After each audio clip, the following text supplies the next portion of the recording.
Here are the components of the lead sled, as we call it. This here is where we do the smelting for the rough lead to get some of the slag out of it. So there's heat in below that. We'll show that in a minute. Actually, we can just pull this up.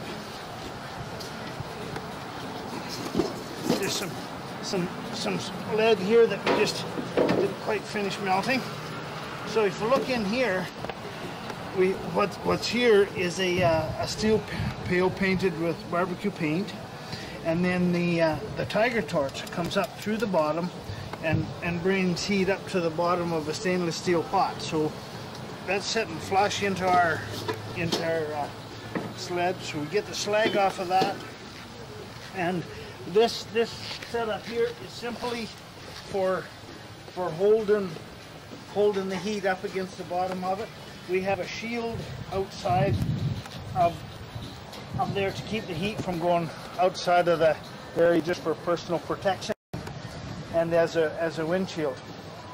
So really, this side of the sled is for smelting down into ingots that we can later do whatever we're going to do with. When you come to this side of the workbench that's on wheels here, this is our containment for our coolant for the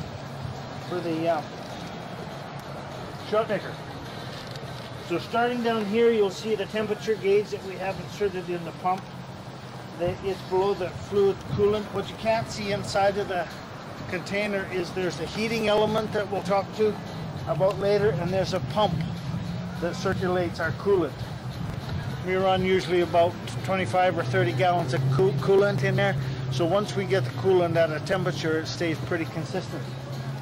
If you come around to this end of the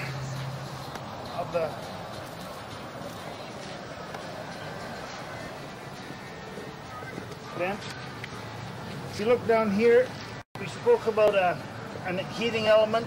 That's what that is. It's just a glycol heating element that we can turn on and off. Watch our temperature from the gauge that I showed you previously. This allows us to drain from our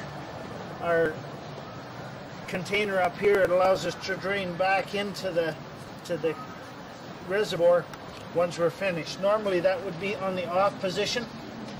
This one here supplies the coolant from the pump, and this is the drain. So if you just look up top here now,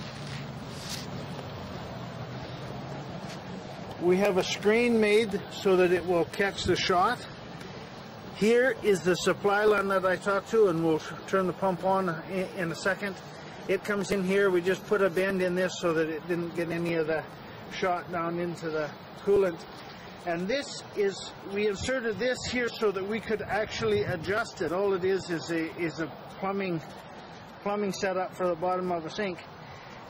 So that we could adjust our level in here, so that to keep it a 1/4 inch below the drip lip of the ladles. So what happens is the fluid comes in here, builds up an inventory, runs back down, back into the reservoir. So here you can see the glycol coming in, the coolant coming into the container, and it will build level up and then flow through here. Just pause it. Now we've got coolant coming in here. We have our level that we can adjust with this. Right now the coolant is coming in here, maintain this level, and it's dropping down through our drain into the reservoir below. So we can adjust this as I mentioned before. So that's the system in operation.